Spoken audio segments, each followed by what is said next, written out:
Everyone has their own struggles.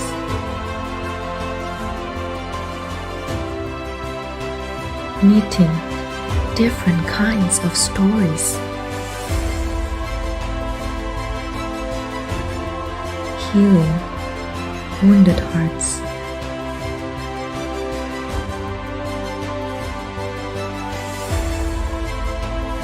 Growing Christ-like.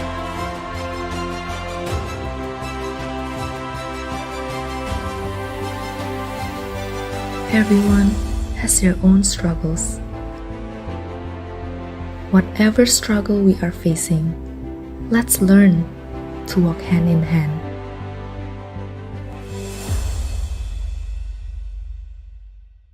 Pagi seluruh jemaat sekalian, Welcome to sing. hari ini kita akan beribadah pada Tuhan. Pengakuan ibadah kita mulai dengan sebuah pengakuan bahwa pertolongan kita adalah di dalam Tuhan yang menjadikan langit dan bumi. Turunlah kiranya atas kita sekalian anugerah dan damai sejahtera dari Allah Bapa dan Tuhan kita Yesus Kristus. Amin.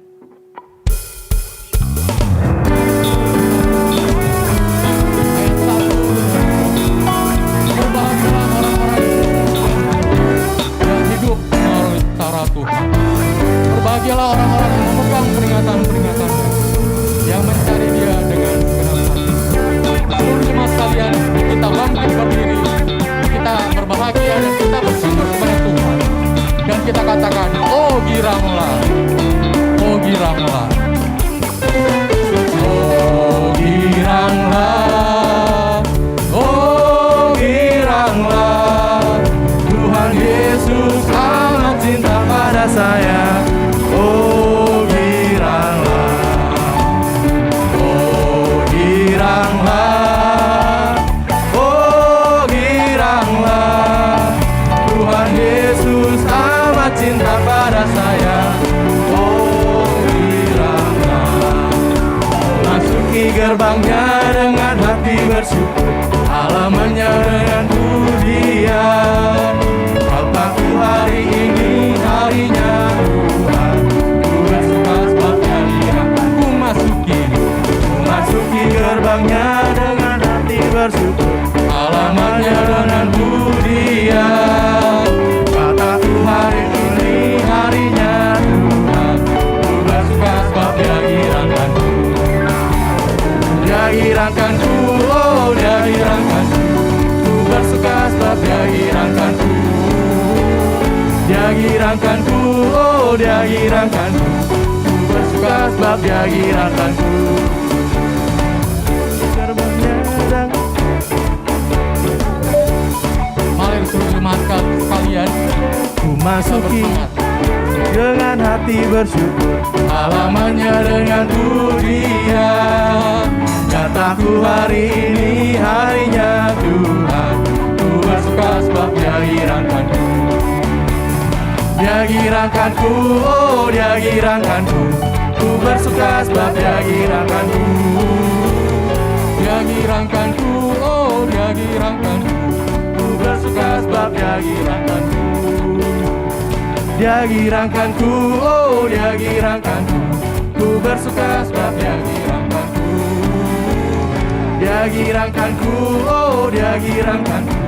Ku bersuka sebab Dia girangkanku.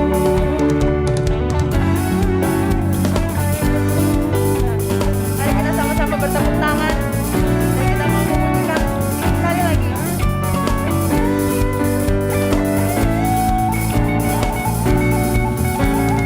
Dia girangkanku, oh Dia girangkanku. Ku bersuka sebab Dia girangkanku. Dia girangkanku, oh Dia girangkanku. Ku bersuka sebab Dia girangkanku. Dia girangkanku, oh Dia girangkanku. Ku bersuka sebab Dia girangkanku. Dia girangkanku, oh Dia girangkanku. Ku bersuka sebab Dia girangkanku. Mari jemaat, kita dengan bersuka cita kita mau menyatakan kepada Allah kita bahwa Allah itu baik, Allah yang baik, Dia baik bagi kita.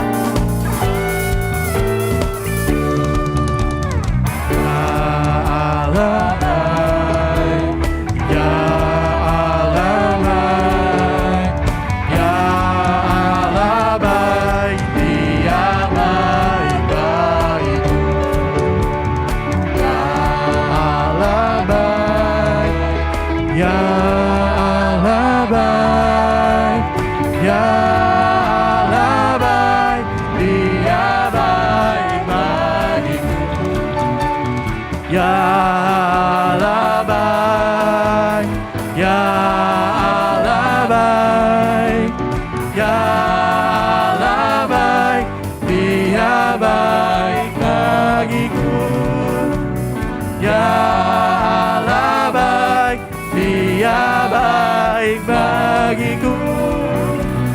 Ya Allah baik, Dia baik bagiku. Mari semua kita tepuk tangan, kita puji namanya. Mari kita satu dalam doa. Ya Tuhan, kami sungguh bersyukur karena Engkau Allah Tuhan kami yang hidup. Kami mau bersuka cita karena memiliki Engkau ya Tuhan. Tuhan pimpin ibadah kami dari awal, pertengahan, hingga akhirnya. Sehingga kami dapat bersuka cita, bersyukur, dan memuliakan nama Tuhan saja. Hanya di dalam nama Tuhan Yesus kami berdoa dan bersyukur. Amin. Jemaat sekalian, benar bahwa Allah kita sungguh baik. Dia tidak pernah sekalipun meninggalkan kita, baik itu di saat sedih maupun di saat senang. Dia selalu memelihara kita, dan karena kasihnya yang luar biasa, dia bahkan mau menyerahkan anaknya satu-satunya untuk mati di kayu salib demi kita. Dan bagaimana cara kita bisa membalas kebaikannya itu? Yaitu dengan cara kita mau meng-offer hidup kita, seluruh hati kita, seluruh tubuh kita kepada Dia. Mari sama-sama kita menyatakan, Lord, I offer you my life, I offer you my days. All that I am, all that I have, I lay them down before you, oh Lord. All my regrets, all my pain, the joy and the pain, I'm making them yours. Things in the past, things yet unseen, wishes and dreams that are yet to come true. All of my hope, all of my plans, my heart and my head are lifted to you. Lord, I offer my life to you. Everything I've been through, use it for your glory. Lord, I offer my days to you, lifting my praise to you as a pleasing sacrifice. Lord, I offer you my life.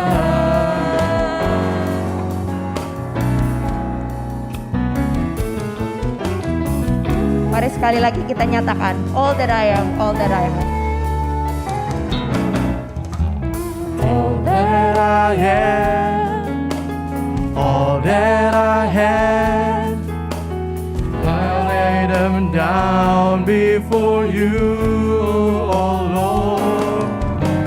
All my regrets, all my pain, the joy in my hands are lifted to you.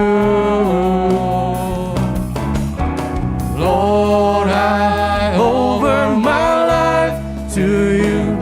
Everything I've been through, use it for your glory.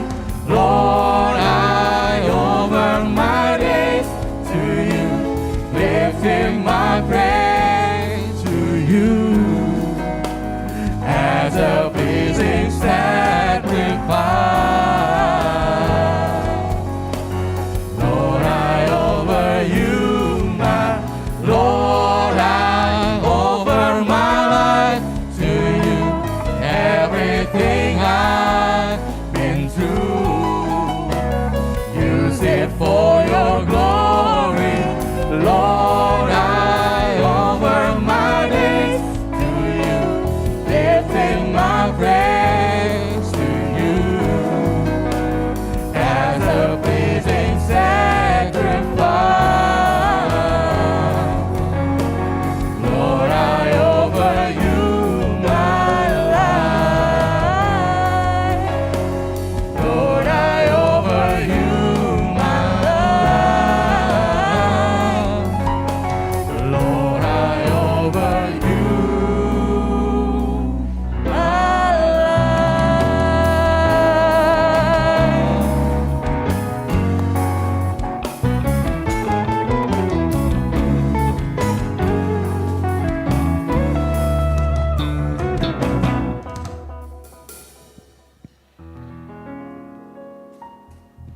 Jemaat sekalian, kita seminggu ini telah melakukan banyak kesalahan dan ada yang kita sadari dan ada yang tidak kita sadari. Jemaat sekalian, dosa-dosa kita sudah ada sejak dahulu. Sejak kita lahir, kita sudah memiliki dosa keturunan. Meskipun kita melakukan hal yang benar ataupun hal yang baik, dan kita mungkin lupa bahwa kita telah melakukan dosa. Baiklah, saat ini kita kembali merenungkan dosa-dosa yang telah kita lakukan. Karena tidak ada yang lain. Hanya darah Tuhan Yesus Kristus yang telah mati di atas kayu salib, yang mampu mengampuni dan menyucikan kita daripada dosa-dosa. Nothing but the blood of Jesus.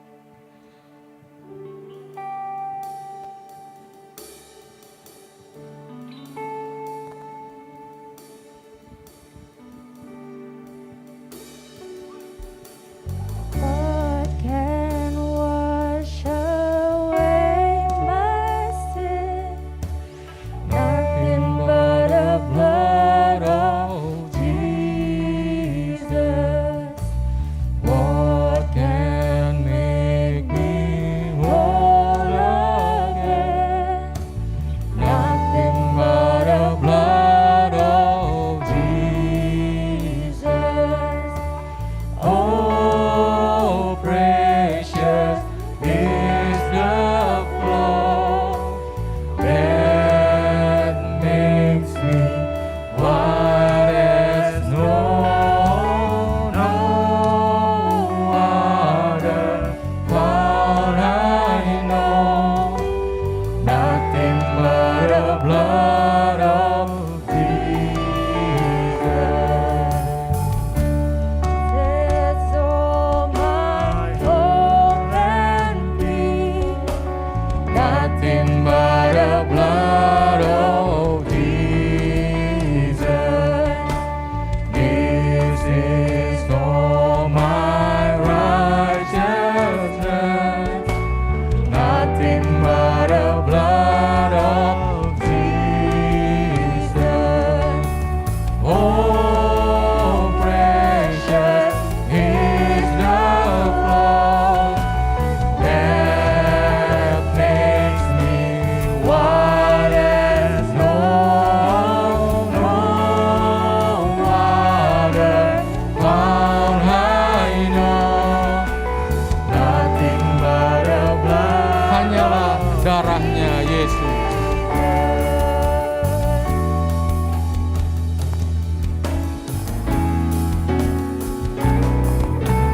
Dosa dapat dihapus hanya oleh darah Yesus.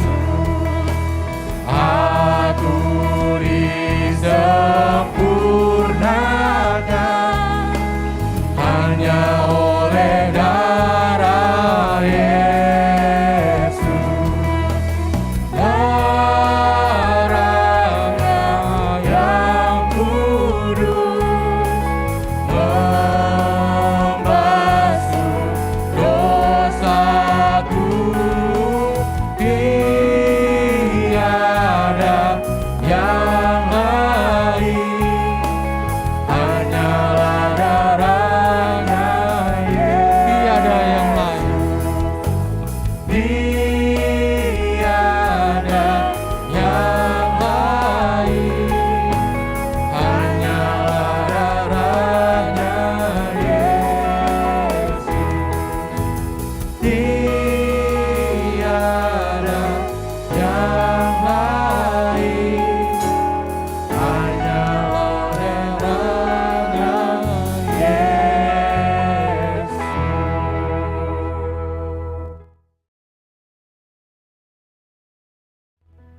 Ya Tuhan, kami mengakui seluruh kesalahan kami ya Tuhan. Mohon maaf jikalau kami mungkin melupakan apa yang kami perbuat, sama seperti pemuda kaya yang ada di dalam firman-Mu ya Tuhan. Mungkin kami telah menjadi sombong Mungkin kami telah merasa melakukan apa yang baik dan benar, tapi kami lupa dan kami perlu menyadari kembali. Hanyalah darah-Mu yang kudus yang mampu mengampuni dosa ya Tuhan. Terima kasih atas pengampunan yang Kau berikan. Terima kasih hanya oleh darah Yesus Kristus kami dapat diampuni. Amin.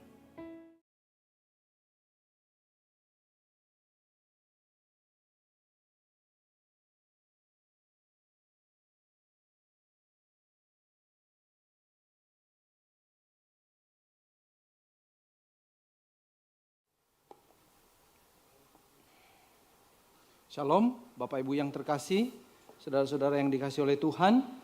Mari kita sebelum mendengarkan firman Tuhan, kita tundukkan kepala, kita mau berdoa terlebih dahulu. Kaulah pujaan hati kami, kekasih jiwa kami. Itulah mengapa pada siang hari ini kami datang kepadamu beribadah, menyembah Engkau, menyebut nama-Mu, mengingat janji-Mu. Karena kami merindukan Engkau ya Tuhan. Biarlah Kau sambut kerinduan kami dengan mencurahkan berkat-Mu atas kami pada saat ini. Biarlah ketika firman-Mu diwartakan, kami semua merasa dipuaskan, dikenyangkan, diyakinkan sekali lagi bahwa komitmen kami kepada Yesus adalah benar. Dan biarlah ambisi kami untuk hidup kudus, untuk hidup demi kemuliaan nama Tuhan semakin dikuatkan.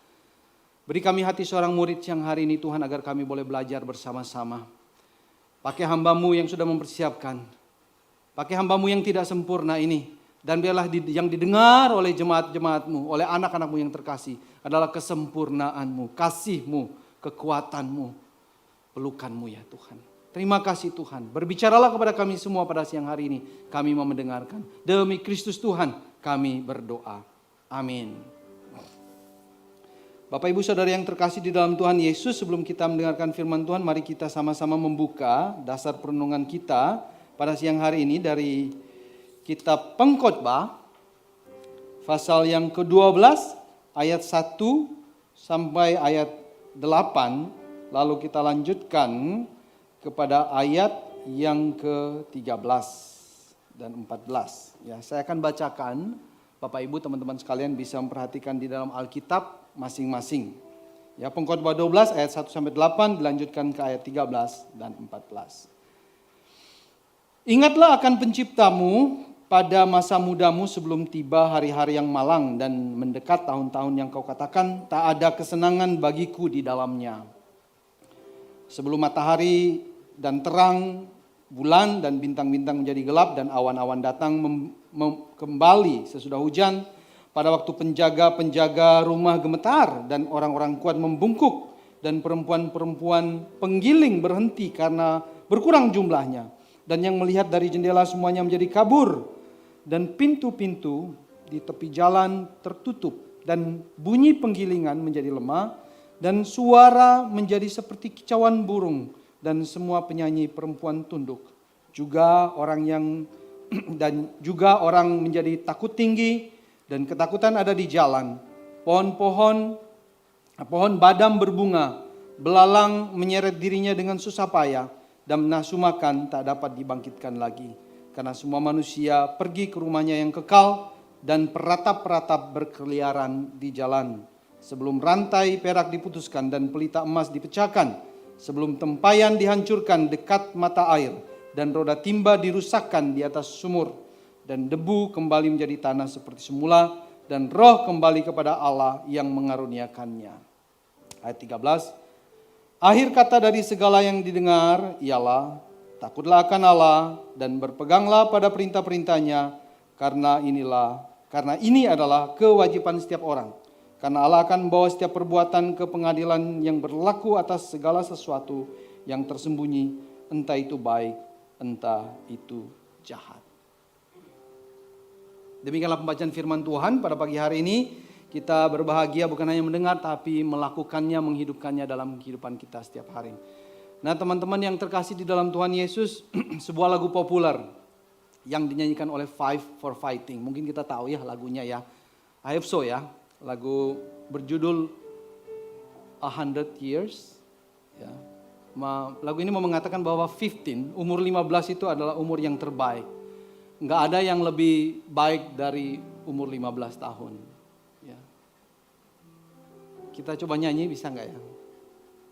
Saya sih agak grogi kalau nyanyi lagu pop ya. Lebih percaya diri kalau nyanyi lagu hymn.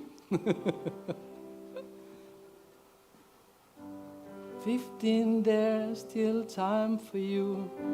Time to buy and time to lose. 15, there's never wish better than this. Anyways, ya, when you've only got 100 years to live. Nah, teman-teman terkasih di dalam Tuhan Yesus, lagu ini sebenarnya menceritakan betapa singkatnya hidup ini. Ya. Oleh karena itu, masa remaja dan awal tahun 20-an itu menjadi masa yang paling hebat, masa yang paling baik. Kenapa? Karena kita punya banyak waktu untuk menikmati hidup, untuk membuat keputusan-keputusan yang konyol, tapi kemudian bisa diperbaiki lagi, bisa dibenarkan lagi gitu ya. Jadi itu masa-masa di mana segala kemungkinan bisa terjadi. Ya. Dan lagu ini mengatakan hidup bergerak sangat cepat setelah kita menikah. Which is kind of true gitu ya. Setelah kita menikah lalu kita punya anak, itu waktu itu terasa cepat, lalu kemudian kita mengalami krisis tengah umur ya. Umur saya 45 tahun kurang lebih ya, masa-masa ini masa krisis tengah umur ya. Lalu tanpa disadari kita udah tua gitu ya. Usia senja sudah ada di depan mata gitu ya. Dan jika kita hanya punya 100 tahun ya, which is maksudnya umurnya itu banyak gitu ya. Sebenarnya kita bisa, kalau di Indonesia kita mungkin 70-80 kali ya gitu ya. Kalau 100 itu udah panjang sekali ya. Kalau kita punya sampai 100 tahun maka umur 15 ya 20-an gitu ya. Mungkin umur kalian mungkin ya. Maka itu adalah waktu yang terbaik. Karena kita punya waktu. Kemungkinan-kemungkinan, mimpi-mimpi, ya keputusan-keputusan yang hebat. Dan segala hal yang bisa kita raih pada waktu itu. Masa muda memang adalah masa penuh dengan kesempatan dan gairah yang tidak pernah berhenti dan tidak pernah terulang. Nah, sebuah lagu rohani juga mengatakan hal yang sama kurang lebih, tapi dari perspektif sedikit berbeda. Ya. Ini mungkin waktu saya masih muda, nggak tahu ya, yang sudah umur saya atau mungkin 5 tahun lebih muda dari saya mungkin tahu lagu ini waktu kita masih muda. Ya sekarang udah tua. Masa muda sungguh senang ya. Masa muda sungguh senang. Gak tahu ya. Johan tahu gak lagunya? Ya, tahu. Ini lagu kita dulu ya. Kalau camp kali ya lagu retret anak muda. Nah masa muda sungguh senang. Jiwa penuh dengan cita-cita. Dengan api yang tak kunjung padam. Ya ini menggambarkan gairah anak muda ya. Selalu membakar dalam dada. Masa mudaku masa yang terindah gitu ya. Masa Tuhan memanggilku, masa mudaku masa yang ku kenang, ku tinggalkan semua dosaku lalu lalalalalalala. Senang artinya senang gitu ya, karena masa muda ini ya. Nah teman-teman, ini semua yang satu saya ngambil lagu dari pop ya, dari perspektif yang agak kurang rohani, tapi mengandung kebenaran di dalamnya. Dan yang kedua ini dari perspektif yang agak rohani dan juga mengandung kebenaran. Dua hal inilah yang harus kita pikirkan bersama-sama pada siang hari ini ya. Dua lagu ini walaupun punya perspektif yang berbeda tapi nyata di dalam kehidupan kita dan kita butuhkan itu. Nah, bacaan kita pada pagi hari ini mengatakan hal yang serupa sebenarnya. Nah, saya ajak kita melihat ke ayat sebelumnya. Kita tadi baca dari pasal 12 ayat 1, tapi kita sedikit naik 2 ayat ke atasnya ya. Di dalam Pengkhotbah pasal 11 ayat 9 dan 10 ya. Bersukarialah hai pemuda, ya dikatakan situ. Dalam kemudaanmu biarlah hatimu bersuka pada masa mudamu dan turutilah keinginan hatimu dan pandanglah matamu dan pandangan matamu. Tetapi ketahuilah bahwa karena segala hal ini Allah akan bawa engkau ke pengadilan. Buanglah kesedihan dari hatimu dan jauhkanlah penderitaan dari tubuhmu karena kemudaan dan fajar hidup adalah kesia-siaan. Nah, sama gitu ya. Seperti Five for Fighting menyerukan gitu ya. You've only 100 years gitu ya. Maka 15 itu umur yang terbaik ya. Umur yang terbaik. Ini versi bedanya aja gitu ya. Dan dalam lagu rohani masa muda penuh dengan cita-cita, hati yang membara, sama gitu ya. Masa muda, ayo nikmati masa mudamu itu ya. Secara umum kita katakan masa ketika kita masih kuat ya, punya gairah yang menggebu-gebu. Nikmatin itu nggak ada yang melarang kita untuk menikmati itu semua. Ya. Mau apa aja, explore kalau saya bilang gitu ya. Tetapi itu bukan semua kebenaran yang kita ketahui gitu ya. Bukan semuanya gitu ya. Karena ada catatan penting sebenarnya. Mengapa kita harus menikmati masa muda kita? Nah, pengkhotbah ini mengatakan kita mau menikmati. Kenapa? Karena satu waktu nanti kita tidak akan bisa menikmati lagi. Walaupun mungkin gairah, walaupun mungkin kerinduannya tidak berubah gitu ya. Tetapi ada masa di mana kemampuan fisik itu nggak mungkin lagi. Nggak mungkin lagi. Ya, kalau kita lihat tadi kita baca sama-sama ya. Di pasal 12, mulai dari ayat kedua sebenarnya. Ya, pengkhotbah itu menggambarkan mengapa masa muda itu masa yang terbaik dan harus kita ikutin keinginan hati kita, puaskan pandangan kita. Kenapa? Pada suatu waktu nanti mata kita akan menjadi redup, ya, tenaga kita akan berkurang, lengan kita akan menjadi gemetaran, lutut kita gemetaran, kita nggak bisa berjalan lagi. Kita akan melihat, mungkin dalam bacaan kita tadi gitu ya, ini gambaran yang sangat menarik. Tetapi karena ini gambaran pada masanya gitu ya, mungkin buat orang-orang pada masanya mengerti ketika digambarkan seperti ini, tetapi buat kita mungkin agak susah untuk mengertinya. Maka saya mencari terjemahan yang buat kita mungkin lebih mengerti ya, di dalam bahasa Indonesia sehari-hari ya. Dikatakan situ dari ayat 2 ya, tadi kita baca sama-sama, dalam versi terjemahan barunya yang lebih literal gitu ya. Sini dikatakan begini, bila tiba saat itu, matamu tak lagi terang, ya, mulai rabun gitu ya. Sehingga pudarlah sinar surya, bulan dan bintang, nggak bisa lagi melihat sinar dengan terang gitu. Awan mendung pembawa hujan, tetap menyertaimu bagai ancaman. Ya, pada masa itu, ketika mata kita sudah menjadi kabur gitu ya, ada waktunya nanti. Lenganmu gemetar dan tak lagi memberi perlindungan. Kakimu yang kekar akan goyah tanpa kekuatan. Ya. Gigimu tidak lengkap untuk mengunyah makanan. Matamu kabur sehingga menyuramkan pandangan. Keramaian di jalan sampai ke telingamu dengan samar-samar. Pendengarannya sudah kurang kuat, kurang jelas lagi.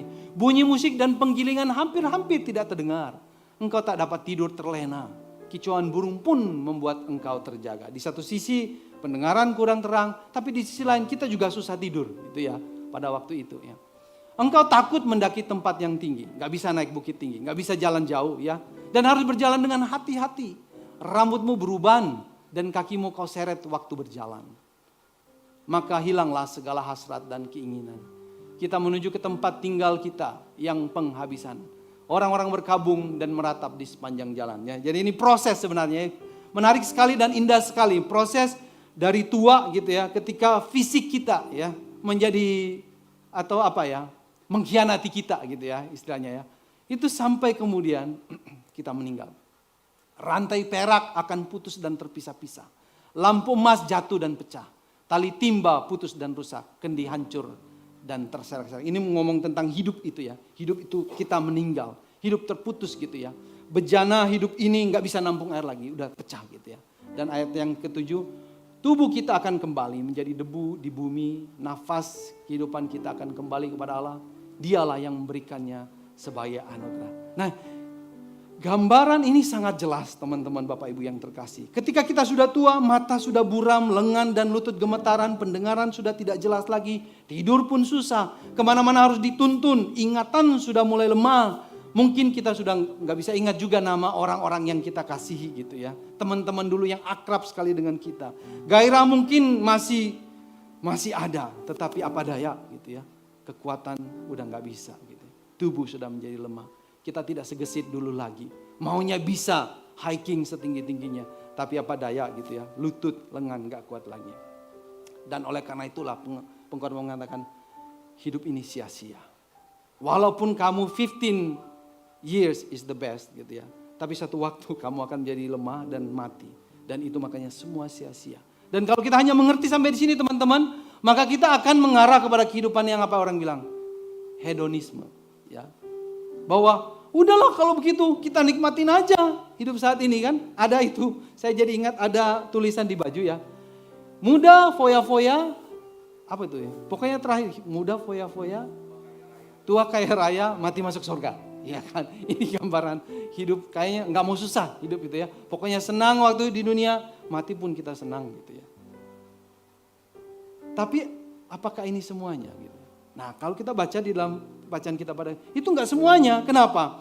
Karena di situ dengan penuh hikmat sebenarnya Salomo memperingatkan ya. Dia bilang nggak salah sih menikmati masa muda itu nggak salah. Waktu kamu masih kuat, masih penuh dengan idealisme. Nggak apa-apa jalanin semuanya itu. Tapi ingat dia bilang ya. Semua hidupmu, semua keputusanmu, semua kegiatanmu satu hari nanti akan dihadapkan kepada pengadilan. Nah di situ kamu akan mempertanggungjawabkan semuanya. Pada waktu itulah ya. Pada waktu itulah kamu akan mempertanggungjawabkan semuanya ini. Jadi nggak salahnya menikmatinya. Tetapi ada caranya. Boleh menikmati masa muda sepuas-puas kamu. Mau kemana aja, mau buat apa aja. Boleh sebenarnya. Tetapi ada caranya. Ya, dan menariknya selain berbicara tentang nanti. Waktu kamu meninggal ada penghakiman terakhir. Satu waktu nanti. Salomo juga menulis bahwa ingatlah akan penciptamu pada masa mudamu ya 12 ayat 1. Ini menjadi ayat kunci kita pada pagi hari ini. Dan ini dikuatkan, ditegaskan kembali di ayat 13 sebenarnya ya. Akhir kata dari semuanya, dari semua kitab pengkhotbah ini ialah takutlah akan Allah dan berpeganglah pada perintah-perintahnya. Karena ini adalah kewajiban setiap orang. Takut akan Allah dan peganglah perintah. Ini satu perkataan yang sinonim sebenarnya ketika Salomo katakan ingatlah penciptamu pada masa mudamu. Bukan pada masa tuamu. Dia bilang, ingatlah penciptamu pada masa mudamu sebelum hari-hari jahat. Sebelum hari-hari jahat itu datang. Dan ini sinonim dengan katakan, takutlah akan Allah dan peganglah pada perintah-perintahnya karena inilah kewajiban setiap orang. Jadi teman-teman yang terkasih, di sini sebenarnya kunci di mana kita bisa menikmati masa muda kita. Ya, dengan mempersembahkannya kepada Tuhan sebenarnya. Masa muda adalah masa untuk memuaskan seluruh keinginan hati kita yang berorientasi, yang condong, yang gravitasinya kepada Tuhan. Jadi akhirnya kita tahu bahwa kita boleh menikmati masa muda, boleh. Tetapi dengan hati yang condong kepada Tuhan. Bukan sepuas-puasnya untuk kepentingan kita. Masa muda adalah masa pencaharian sebenarnya. Mencari jati diri kita. Ingin nunjukin aku ini hebat. Makanya kita sana kesini buat yang ekstrim. Karena ingin menunjukkan diri kita. Tetapi kita perlu tahu bahwa di mana kita menemukan diri kita yang sejati. Apakah dalam pencapaian-pencapaian kita? Apakah dalam pujian orang? Apakah dalam sanjungan orang? Apakah dalam pengakuan-pengakuan orang? Apakah dalam penerimaan orang? Atau sesuatu yang berbeda? Nah kita akan melihat itu bagaimana ketika Raja Salomo mengatakan pada masa mudamu, when you are the best, ingatlah akan penciptamu. Nah di dalam Alkitab apakah arti penciptaan? Apakah arti mengingat gitu ya? Dalam Alkitab mengingat dan tindakan adalah satu kesatuan. Satu kesatuan. Kadang orang bilang aku ingat hanya satu yang ada di dalam kepala kita, dalam ingat intelektual aja gitu ya. Dalam psikis kita, jiwaan kita. Tetapi dalam Alkitab, teman-teman yang terkasih, mengingat dan tindakan adalah satu kesatuan. Dua hal yang gak dipisahkan. Kalau engkau mengingat, engkau bertindak. Waktu engkau mengingat, engkau melakukan sesuatu. Kalau Allah mengingat, orang Israel di dalam Alkitab, itu artinya dia melakukan sesuatu ya. Allah mengingat, ia berarti memberkati. Dia mengingat, dia memperhatikan kemurahan, memberikan, memperlihatkan kemurahan. Ketika dia mengingat, bisa juga dia menghukum. Ingat apa? Ingat akan dosa gitu ya. Ketika Allah mengingat, ia bertindak, ia sabar, ia memberkati. Demikian juga orang Israel, ketika mereka mengingat Tuhan dalam kebaikannya, dalam kemurahannya, dalam berkatnya, itu artinya apa? Orang Israel bertindak dalam ketaatan. Bukan hanya mengingat lalu senyum-senyum sendiri gitu ya. Tetapi langsung terlihat di dalam ketaatan kepada perintah Allah. Beribadah kepada Allah. Nah tanpa ada tindakan, maka memori kita, ingatan kita menjadi sia-sia.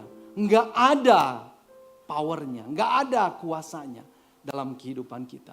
Oleh karena ini sangat penting sekali kalau kita mau mengatakan ketika kita mengingat akan Tuhan.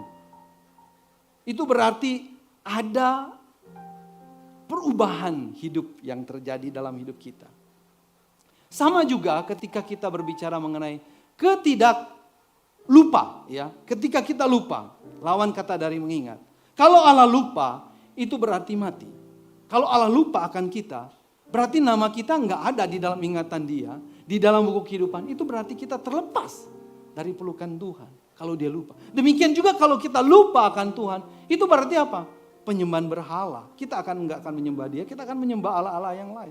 Kalau kita lupa akan Tuhan, maka kita berbuat dosa di dalam segala tingkah laku kita.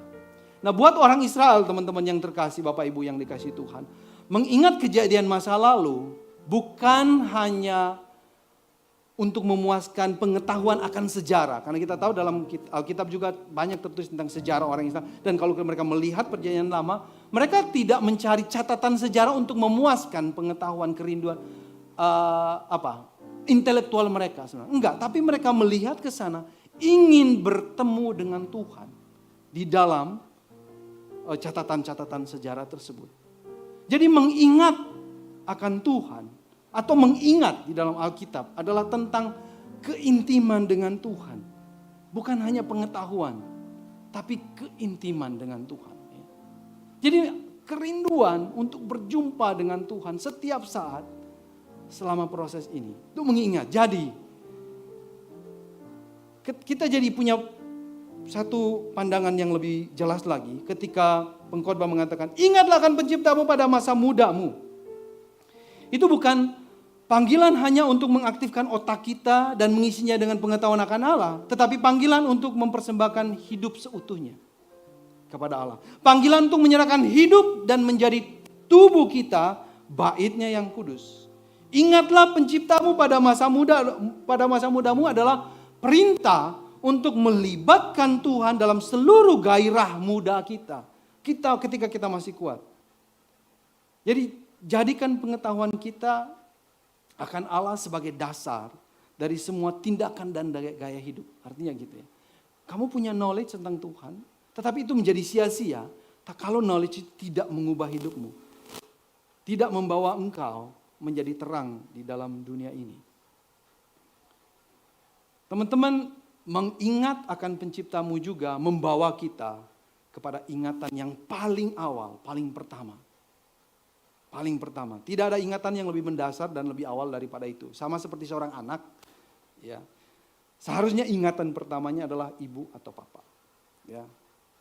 Ketika dia mulai memahami, ketika dia mengalami sentuhan-sentuhan kasih dari orang tua, itu men-trigger ingatan. Dan itu ingatan yang pertama yang membuat dia menjadi pribadi yang baik. Bayangkan kalau seorang anak lahir lalu dibuang sama orang tua. Ya. Lalu apa kira-kira ingatan yang pertama? Apakah kasih sayang? Atau rasa dingin? Atau hal yang mungkin bertolak belakang dengan rasa sayang? Demikian juga kita. Secara awal mula ya, ingatan awal mula kita harusnya adalah aku ini ada penciptanya. Aku diciptakan oleh seorang pencipta yang baik. Aku ini mengandung gambar Allah. Kita bukan diciptakan atau kita bukan terjadi karena proses perubahan dari binatang lalu menjadi manusia. Kita bisa melihat perbedaannya. Saat ini saya menduga ya, penyimpangan seksual hari ini bisa jadi karena orang itu tidak mengenal bahwa dia diciptakan oleh seorang pencipta yang sempurna. Tapi mungkin dia percaya bahwa dia diciptakan atau mengalami perubahan dari binatang. Sehingga perilaku-perilakunya no problem at all gitu loh. Bisa melakukan apa saja yang mereka mau. Bahkan sama dengan binatang. Nah di sini kita bisa melihat pengetahuan kita akan seorang pencipta itu bisa menentukan pandangan kita hari ini, perilaku kita hari ini teman-teman yang terkasih. Nah teman-teman, Allah lebih dahulu mengingat kita. Amin ya. Sebelum kita mengingat dia mengingat kita dan memberikan ingatan pertama akan dia kepada kita semua. Sebelum kita mengingat, Dia sudah mengingat kita. Di dalam Yesaya 54 ayat 4 tulis begini. Oleh karena hambaku Yakub dan Israel pilihanku, maka aku memanggil engkau dengan namamu, menggelari engkau sekalipun engkau tidak mengenal aku. Jadi Allah mengingat kita secara pribadi, nama kita. Bahkan ketika kita berada di dalam perut ibu, dikatakan di dalam Mazmur 139, Tuhan tahu bagaimana itu terjadinya.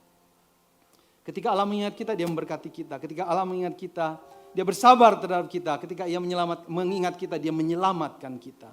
Dan tindakan penyelamatan itu puncaknya di mana? Di dalam Yesus Kristus Tuhan kita. Dia datang sendiri dalam Yesus Kristus Tuhan kita. Dan ini teman-teman Bapak Ibu yang terkasih, merupakan display kasih yang tidak ada duanya di dalam dunia ini. Gak ada yang lebih hebat daripada ini. Dan lebih hebatnya lagi teman-teman, Dia bukan hanya menjadi manusia untuk menyatakan kasihnya kepada kita, tapi Dia mati buat kita, ya, supaya ketika kita percaya kepadanya, kita itu bersatu dengan Dia. Dengan persatuan yang tidak pernah kita bisa gambarkan di dalam hidup kita. Secara utuh sebenarnya. Kenapa? Karena ketika kita bersatu dengan Yesus Kristus, Allah melihat di dalam kita Yesus Kristus. Sehingga kesempurnaan Yesus Kristus itu ada di dalam kita. Nah, ini suatu persatuan yang gak ada bandingannya. Jadi Yesus Kristus manusia yang sempurna, dan kita yang percaya kepada Yesus Kristus, di dalam kita juga Allah melihat kita manusia yang sempurna. Kita serupa dengan Yesus. Dalam artinya kita itu diciptakan, kita kembali ke kejadian sebenarnya. Ketika Allah menciptakan Adam dan Hawa di dalam gambar dan rupanya, begitupun kita di dalam Yesus Kristus diciptakan kembali di dalam gambar dan rupa Allah. Jadi kita dipulihkan kepada yang awal ketika dosa itu enggak ada. Di dalam Yesus Kristus. Dan Dia melakukannya dengan mengorbankan Yesus. Dengan penderitaan Yesus. Dengan penderitaan Yesus kita, dosa-dosa kita diampuni. Dosa-dosa inilah teman-teman yang membuat natur dan cara pemuasan hati kita ketika kita masih muda itu berorientasi hanya kepada kenikmatan diri kita, kepentingan diri kita saja. Yang kemudian pada akhirnya kita dalam pengadilan terakhir kita dinyatakan bersalah. Karena dosa-dosa. Makanya diingat, sangat masuk akal pengkhotbah, ingat pada masa mudamu. Bukan waktu tua loh, ingat masa mudamu. Ketika kamu masih kuat-kuat. Ketika kamu masih hebat dan merasa dirimu itu Tuhan. Ingat. Kenapa? Karena absolutely hatimu itu dicemari dengan keinginan-keinginan yang egois. Dan itu adalah ekspresi dari dosa. Oleh karena itu Yesus perlu mati buat kita. Ya, 2 Korintus pasal 5 ayat 21. Dia yang tidak mengenal dosa, yaitu Yesus, telah dibuatnya menjadi dosa karena kita, supaya di dalam Dia kita dibenarkan oleh Allah. Nah teman-teman, kematian adalah hukum dari dosa. Sekaligus juga jalan keluar terhadap dosa. Dari hati kita yang penuh dengan keinginan-keinginan yang bertolak belakang dengan Tuhan. Kematian adalah hukum dari dosa, sekaligus juga jalan keluar dari dosa. Nah kita yang percaya kepada Kristus yang mati dan bangkit untuk menghapus dosa-dosa kita, maka kita pun ikut mati bersama Yesus. Ini satu pengajaran yang penting. Kita yang percaya bahwa Yesus mati dan bangkit untuk dosa-dosa kita, maka kita yang percaya kepada Dia, kita pun mati dan bangkit bersama Yesus Kristus. Kita mati terhadap dosa-dosa kita. Kita mati terhadap dosa-dosa kita dan kita bangkit dalam kebenaran Yesus Kristus. Jadi dosa kita dipakukan bersama dengan Yesus Kristus. Karena kita ikut mati bersama Yesus Kristus. Jadi kita tidak berada di bawah kuasa dosa lagi karena dosa sudah mati terhadap kita. Karena kita ikut mati bersama dengan Yesus. Dan karena kita telah mati, maka kita bebas dari kuasa dosa yang merusak kita. Dan kalau kita bangkit bersama Kristus dan kita hidup di dalam kebenaran Kristus. Jadi kebenaran Kristuslah yang memerintah kita saat ini. Kebenaran Kristuslah yang kita hidupin di dalam hidup kita. Jadi ketika Bapa melihat kita teman-teman di dalam Yesus Kristus, He sees Jesus Christ in us. Makanya di dalam Alkitab ada dua gambaran sebenarnya persatuan kita dengan Yesus. Dikatakan satu seperti suami dan istri. Suami seperti Kristus yang mengasihi gerejanya. Satu daging. Ya, kalau kamu menikah mungkin kamu akan mengerti. Ya, mengerti walaupun dalam kehidupan banyak sekali pergumulan. Tapi yang kedua dikatakan persatuan itu digambarkan sebagai kamu adalah tubuh Kristus. Kamu telinganya Kristus, kamu tangannya Kristus, kamu kakinya Kristus, kamu hidungnya Kristus. Itu satu persatuan, satu unification yang luar biasa sebenarnya.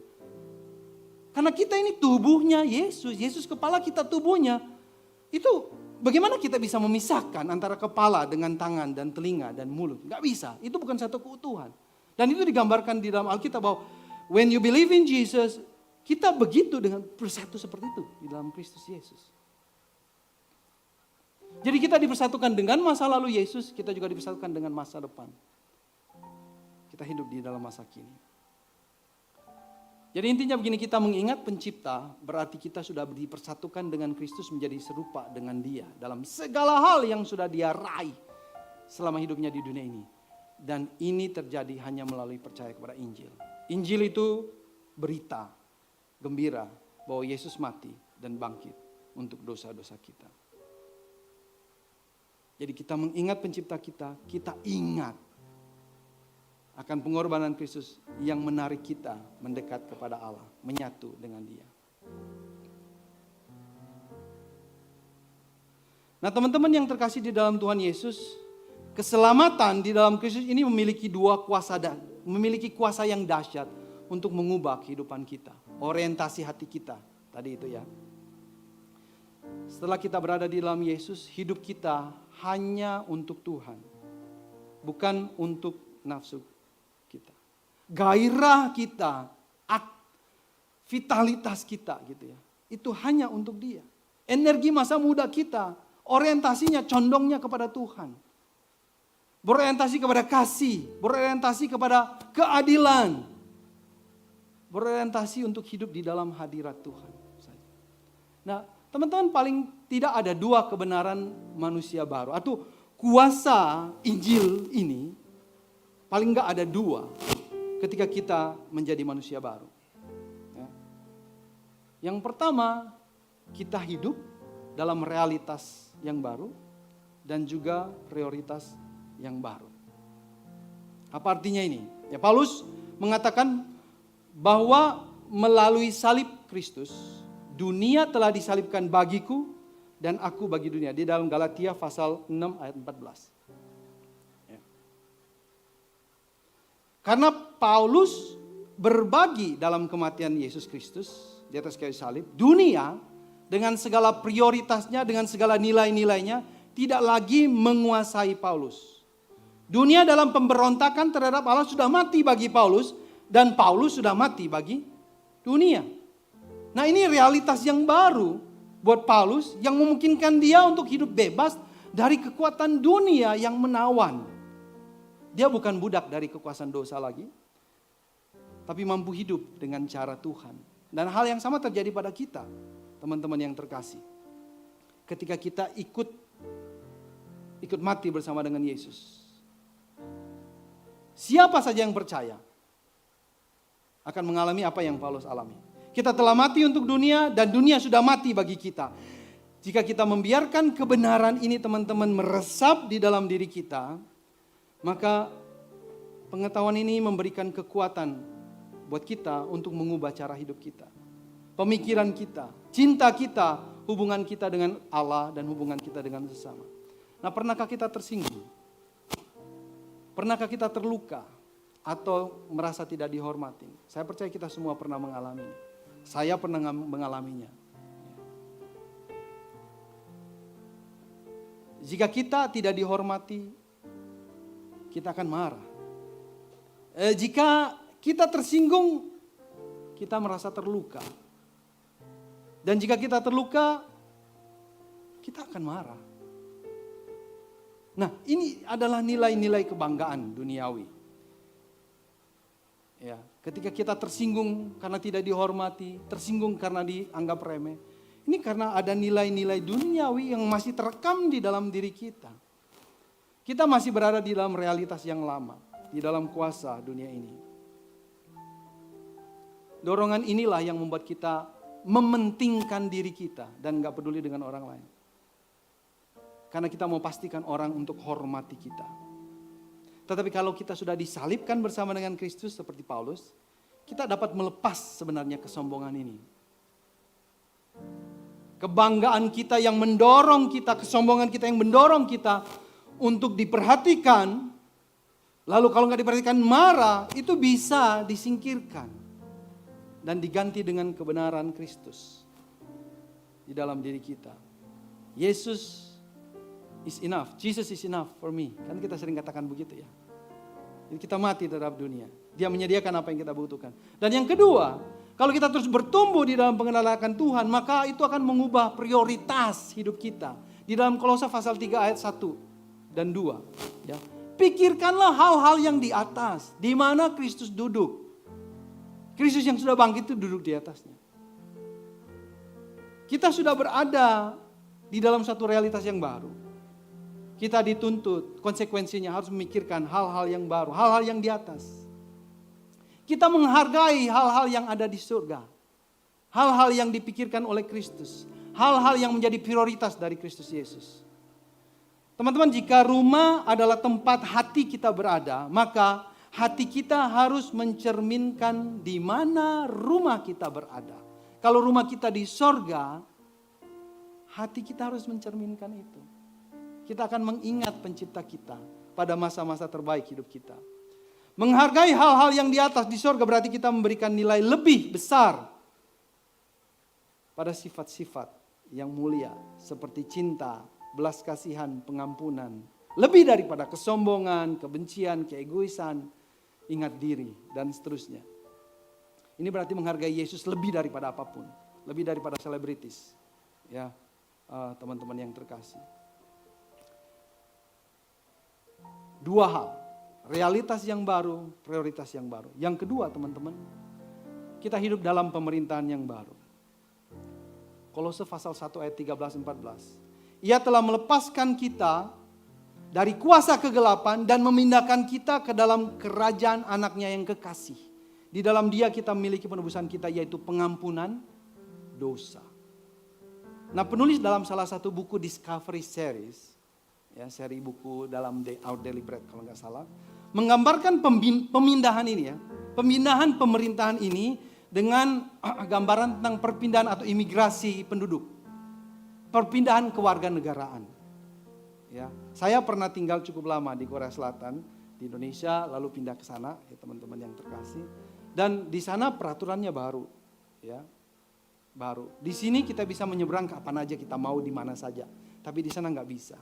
Kalau saya melakukan itu di sana, saya bisa ditabrak satu, atau bisa ditangkap oleh polisi. Jadi teman-teman yang pernah tinggal cukup lama di negara lain, gitu ya, bisa melihat kalau kita pindah, sebenarnya ada peraturan, hukum, kebiasaan, budaya yang tidak berlaku di sana, yang hanya berlaku di tempat asal kita, tapi di rumah baru enggak, gitu ya, di negara baru. Gitu.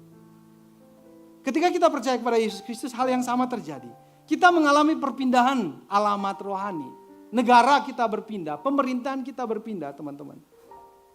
Ya, seperti tadi kita pindah negara gitu. Budayanya berubah, peraturannya berubah, hukumnya berbeda. Tapi tentu lebih dramatis, ini cuma gambarannya saja. Ya. Dan Kolose itu menunjukkan dengan jelas sekali bahwa ketika kita percaya kepada Kristus, kita dipindahkan oleh Allah dari kerajaan kegelapan kepada kerajaan terang anaknya.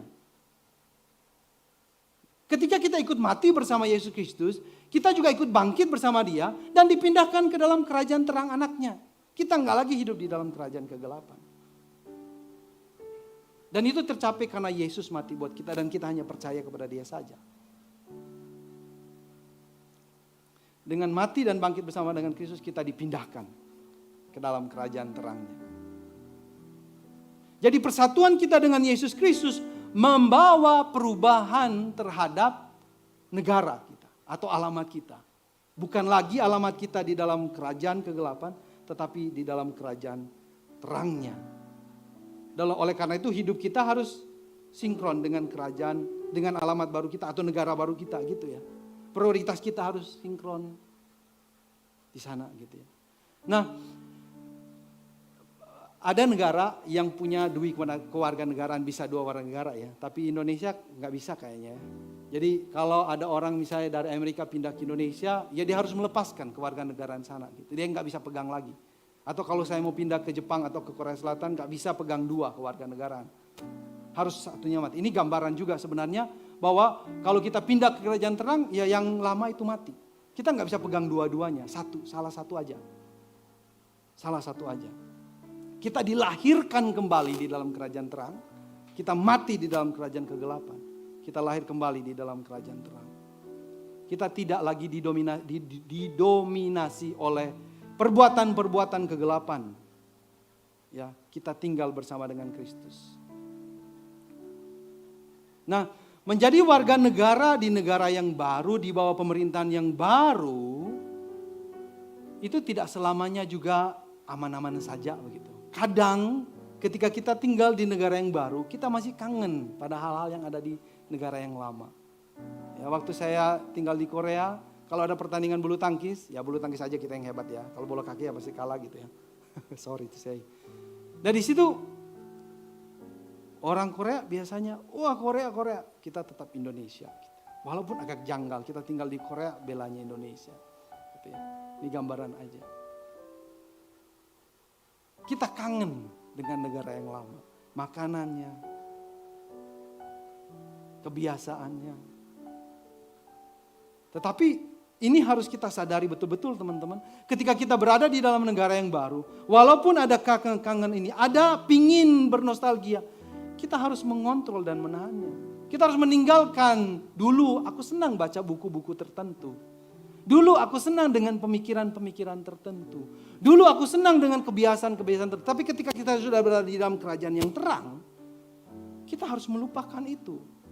Dan berusaha dengan kekuatan kita mengingat karya Kristus di atas salib yang mati dan bangkit buat kita. Dan kita ikut di dalamnya, disatukan di dalam. Dengan berarti, oh ada kuasa Allah di dalam kehidupanku yang baru. Maka kita bisa melupakan, meninggalkan yang lama. Dan disitulah pergumulan, disitulah kita sebut dengan apa? Pengudusan itu terjadi. Ada kayak dulu ada teman-teman. Tapi di dalam kehidupan yang baru kita perlu meninggalkan itu semua. Jadi setiap kita yang sudah tinggal di pemerintahan Allah, kita terus akan digoda untuk mengingat yang lama. Karena itu bagian dari sejarah kita teman-teman yang terkasih. Kalau itu tidak diputuskan atau tidak dibatalkan oleh kuasa Yesus Kristus, maka kita tidak berdaya. Tapi karena yang mati dan bangkit buat kita adalah Allah sendiri di dalam Yesus Kristus, maka kuasanya luar biasa. Oleh karena itu kita bisa memutuskannya. Dan kita tetap tinggal di bawah pemerintahan Kristus, di mana kita tunduk dan taat hanya kepada Dia. Karena kita sudah mati terhadap kehidupan yang lama. Jadi teman-teman, aliran gairah muda, semangat muda, kreativitas muda, ambisi, imajinasi, tekad muda, idealisme muda, segala yang muda, segala yang baik, segala yang the best itu sekarang ada di dalam realitas yang baru. Kita tidak bisa mengentertain segala keinginan hati kita. Kita nggak bisa menuruti segala kehausan pandangan mata kita, nggak bisa.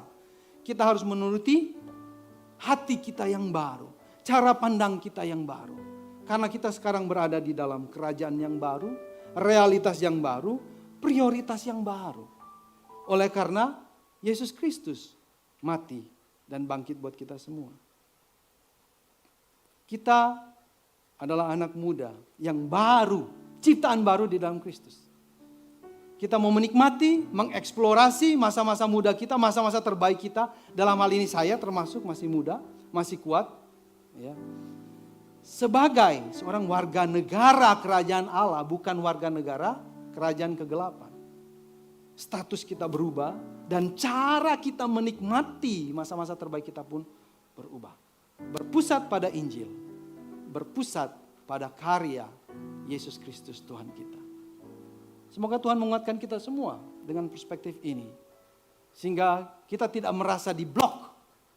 Enggak bisa menikmati masa muda. Enggak, kamu menikmatinya. Tetapi di dalam kerajaannya yang baru, di dalam realitas yang baru, di dalam prioritas yang baru. Mari kita tundukkan kepala kita berdoa. Tuhan, sungguh kami bersuka mengingat akan Yesus Kristus yang mati dan bangkit bagi kami semua. Dan betapa kami sudah disatukan oleh iman kepada Yesus lebih erat daripada apapun di dalam dunia ini. Karena kami adalah tubuhmu Yesus. Terima kasih. Ingatkan kami. Kami mau terus mengingat akan realitas yang baru ini. Kami ada di dalam kerajaan Tuhan saat ini juga. Kami ada di dalam realitas yang baru. Kami ada di dalam prioritas yang baru. Oleh karena itu kami mau hidup di dalam ini semua. Bukan lagi dalam kehidupan yang lama. Kiranya Tuhan menguatkan kami. Kiranya Tuhan terus mengingatkan kami agar kami kuat mengingat akan realitas ini. Segala puji hormat hanya bagi nama Tuhan. Demi Kristus Tuhan kami sudah berdoa dan bersyukur. Amin.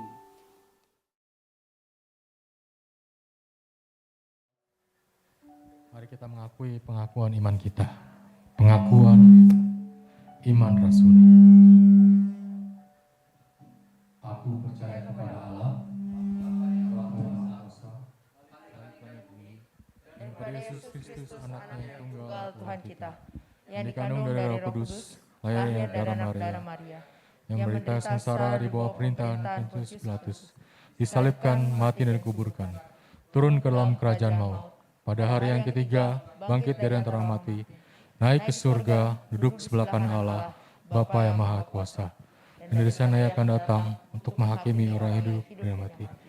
Aku percaya pada Roh Kudus, gereja yang kudus dan am, persekutuan orang kudus, pengampunan dosa, kebangkitan tubuh, dan hidup yang kekal. Amin. Persilakan duduk. Shalom teman-teman. Tiba waktunya untuk memberikan apa yang Tuhan telah berikan kepada kita. Persembahan bisa dilakukan dengan meng-scan barcode atau ditujukan ke nomor rekening yang tertera di poster. Mohon mencantumkan angka 3 di belakang nominal persembahan. Kiranya persembahan ini dapat memperluas kerajaan Tuhan di muka bumi. Berikut ini adalah Sing News edisi 13 Maret 2022.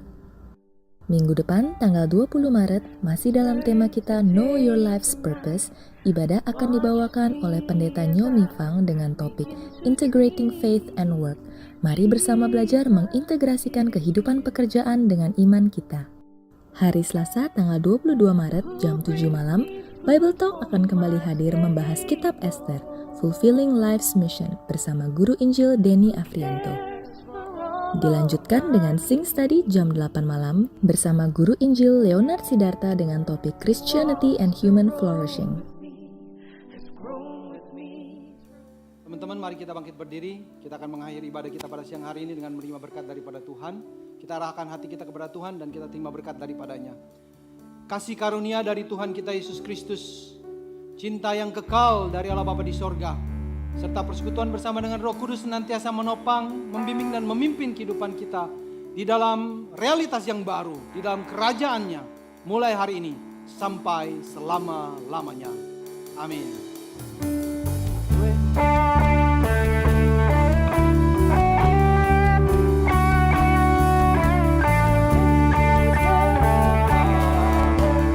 Praise the Son, praise the Spirit, three in one, God of glory, majesty, praise forever to the King of Kings. Praise the Father, praise the Son, praise the Spirit, three in one, God of glory, majesty, praise forever to the King of Kings, praise forever to the King of Kings.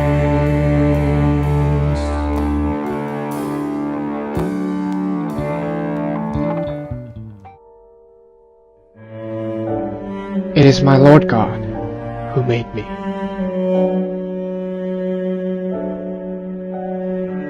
It is my Lord God who called me.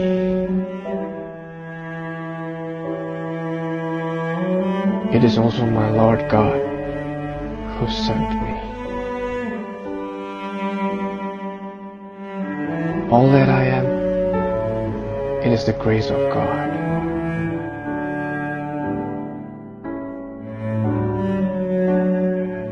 Each of us are knitting our own individual story. Some are trying to heal their wounded hearts.